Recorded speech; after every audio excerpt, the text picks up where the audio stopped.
think how ironic that Whoopi Goldberg and Joy Behar and the rest of the ladies on The View spend their time calling Republicans the conspiracy theorists, but they have been wrong about everything they have said over the last couple of years. The courtroom was bursting, every seat taken, every hallway jammed, with cameras flashing and whispers flying like wildfire. All eyes zeroed in on one woman, Whoopi Goldberg. But something was wrong, deeply wrong. Her usual confidence? Gone. Her famous sass? Vanished. She blinked too quickly, gripped the table like it might float away, and her hand twitched as Karoline Leavitt sat across from her. Cool as ice, calm as thunder, waiting to strike. This wasn't the same Whoopi who dominated The View with cutting jabs and smug smirks. No, this was a rattled shadow of that woman, frozen in place like a deer caught in the blinding lights of justice. There were no cameras to protect her now, no applause to drown out the truth. This was the real stage, and Whoopi was unraveling by the second. The moment of reckoning came hard and fast. Karoline's legal team stood tall and dropped the bomb, a jaw-dropping $800 million defamation lawsuit. And not just filed, it was rushed to court by a judge who was clearly done with games and delay tactics. No mercy, no stalling, just straight legal fury aimed right at Whoopi's career and reputation. Now, the courtroom has become a live wire of fallout. Every word, every smirk from her days on The View is now being turned into evidence. And the consequences? They're crashing down right in front of the world. I just leave. I go home. I go home to my life, and I take care of my cat and do all the stuff I'm supposed to. Every jab, every smirk, every mocking glance Whoopi ever gave on The View, now it's all being dragged into the spotlight as evidence. Let me explain something to you, because without that wokeness, you might not have that job. The courtroom watches in stunned silence, each second stretching like a lifetime, as Whoopi silently falls apart. One blink, one tremble, one breath shakier than the last, and it's obvious. She's cracking under pressure, and there's nowhere to hide. This isn't staged. This isn't reality TV pretending to be real life. This is the raw, ugly truth, tearing down every fake smile and scripted joke that once played out on daytime television. The mask is off, and the consequences are real. So how did it all explode into this courtroom inferno? It started with a single episode. One appearance that should have been a conversation, but turned into a hit job. Karoline Leavitt didn't walk onto The View as a guest. She walked into an ambush. From the moment the cameras lit up, the co-hosts swarmed like a pack of predators. Joy Behar led the charge, her smirk dripping with arrogance. "What does someone so fresh-faced know about politics?" she mocked, her tone laced with venom. Laughter echoed across the studio, but it wasn't the warm kind. It was sharp, mean, and loaded with judgment. Then Sunny Hostin joined in, her fake smile fooling no one as she threw down her own attack, another example of white privilege. And then came Whoopi, the heavyweight of the panel, the queen of smug commentary. She stared Karoline down and delivered the blow that detonated the firestorm. "You didn't earn this. You're a product of right-wing pity politics." The audience clapped on cue, like trained performers in a circus. The panelists grinned, basking in their cruelty like it was a sport. But Karoline? She didn't flinch, not for 1 second. No tears, no tantrum, just razor-sharp silence as she watched every word, every face, every insult. And then she struck, not with hashtags or TikToks, no dramatic Instagram posts, no weepy videos. She fired back the way giants do, with a lawsuit so massive it shook Hollywood to its core. $800 million. Filed, delivered, broadcast from coast to coast. Headlines screamed, screens lit up. And the courtroom? It became ground zero for the biggest defamation case in TV history.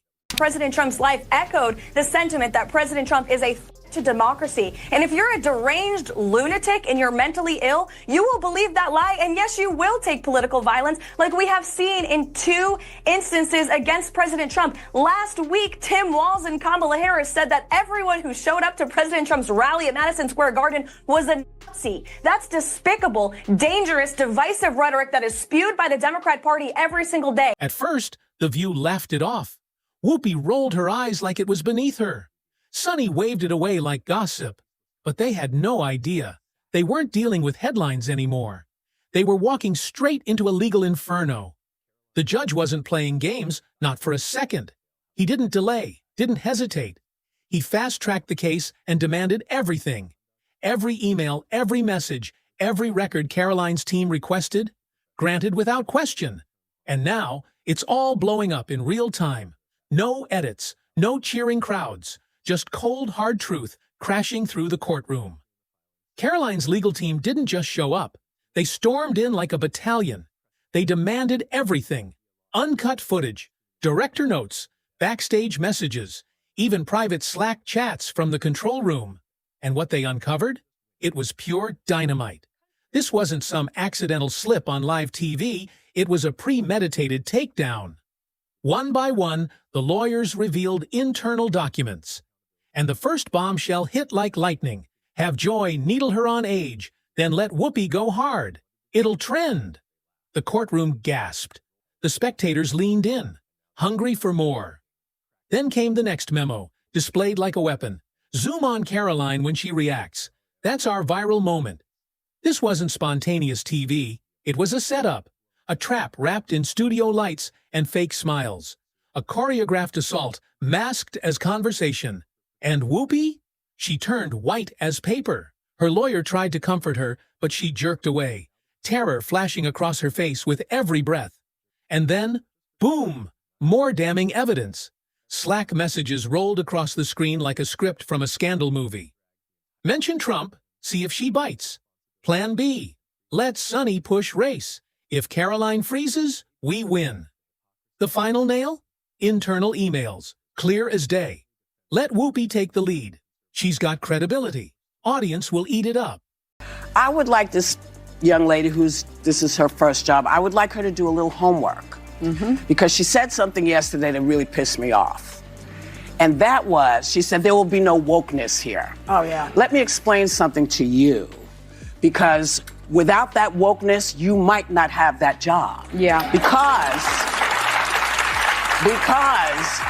women were not invited to that table.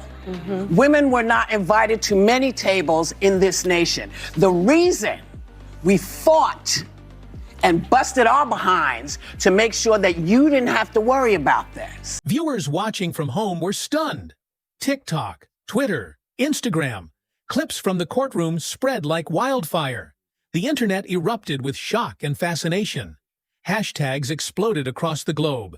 Number Whoopi exposed ! Leavitt receipts. Accountability TV. It wasn't just news. It was a cultural earthquake, and the most powerful move of all. Karoline's silence. No interviews, no tweets, no podcast tirades. She didn't chase clout. She let the evidence speak. Her strategy was bold and brutal. Stay quiet while the truth burns everything down. And that's exactly what was happening. Even journalists who once mocked her were forced to face reality. From left to right, headlines started to shift. Reporters admitted, Karoline didn't show up to argue. She showed up armed with undeniable proof. Time-stamped, digitally verified, bulletproof. And then, the whispers started flying in from Hollywood. Quiet support trickled into her inbox from the unlikeliest places. One famous actress messaged her privately, "You're braver than all of us combined." Why? Because while others played along with the system, afraid of backlash, Karoline chose the one path no one else dared. She went to court. No interviews, no drama, just cold, focused legal action. She didn't ask for airtime. She demanded justice. And now? She wasn't just winning a lawsuit, she was seizing the entire story. The courtroom was her battlefield, and she was flipping the script on an entire media machine. the most divisive and disgusting speech that any president, certainly in my lifetime, has ever given. He essentially waged war on half of the country by saying that we are all a threat to democracy because we believe in putting America first. It's not radical to want to put your country and your own people first. It's not radical to want to have a strong border, a strong military, and to unleash the might of your own economy, not economies around the world. Producers whispered nervously in the hallways. Staffers clutched their resumes like lifelines. Interns huddled together, whispering, "Will we be named in the case?" All eyes were glued to the courthouse live stream, palms sweating, hearts racing, afraid of what would drop next. And then, the biggest shockwave yet. ABC had officially launched a contract audit on Whoopi Goldberg herself. They weren't just reviewing her salary or episode performance, they were tearing through the fine print. Morality clauses, public conduct terms, anything they could use as a backdoor to cut her loose. One insider whispered the unthinkable. There's already a soft exit script being drafted. The plan was chilling. Fabricated health break, teary farewell montage, a quiet host transition, and polished interviews designed to bury the fallout. And Whoopi? She felt it. She wasn't just battling Karoline Leavitt anymore. She was battling the very network that once protected her. ABC wasn't standing behind her now. They were tiptoeing backward, crafting her quiet exit while pretending to support her. Even inside the courtroom, the whispers had changed. This could be her last season, one journalist muttered. No, someone else shot back. This could be her last week. But across the courtroom, Karoline remained unmoved, composed, silent, and sharper than ever. Her legal team unveiled the next stack of damning receipts, production emails. Chilling lines stared back from the screen. Pick phrases that will trend, and choose who goes aggressive based on guest's party. The judge was thunderstruck. He turned to ABC's table and fired the question like a missile. Is this how your show operates? The lawyers didn't dare respond. Not a word.